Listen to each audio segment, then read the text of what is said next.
Well, it's a great pleasure to be here, and it's always a privilege to have these opportunities as we do as U.S. citizens. We've heard a lot of great, interesting discussions here tonight or today. But I'm Dave Wyeth, and I'm a fourth-generation farmer up in North Salem, Eel River Township.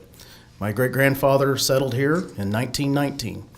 And as you heard many scenarios with different candidates, I'm the candidate that's probably been here the longest.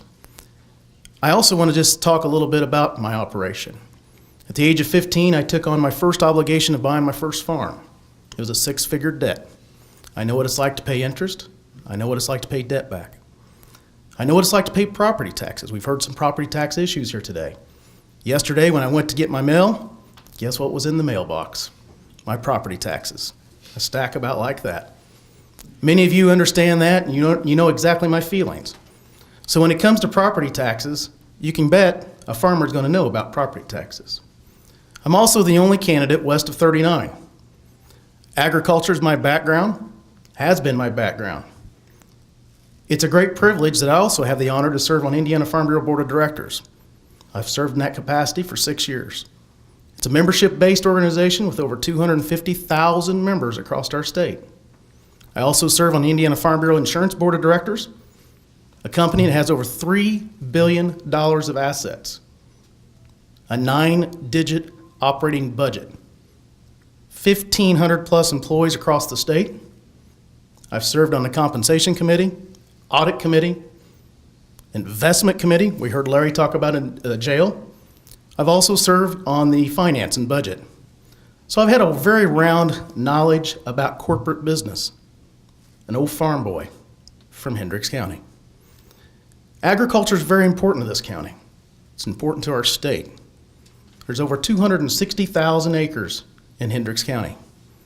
I don't own all those acres, but it's very important. It's over a 9-digit annual income to this county, excess of hundreds of millions of dollars.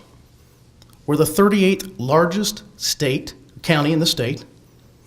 We are the second fastest growing county in the state. We're the 85th fastest growing county in the United States. We've heard a population growth of 4 or 5%. We're growing faster than some counties are total population. It's very unique. We're in a very opportunity right now as Hendricks County residents. I also want to say too about the size of Hendricks County as well. For many of you that may live east of here, there's some cornfields out there. There's some bean fields. We rank 31st and 32nd in corn and soybean production. And for many of you, you probably think, wow, that's amazing, because many of you probably don't understand what it's like on the west side of the county.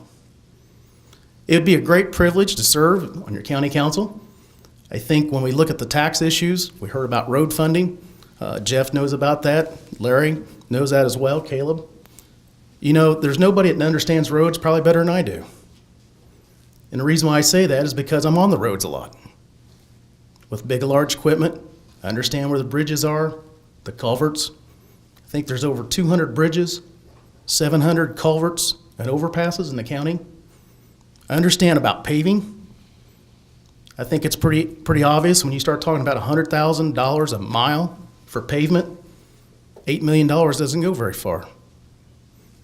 I also understand too when our senator or representatives were talking about a surplus.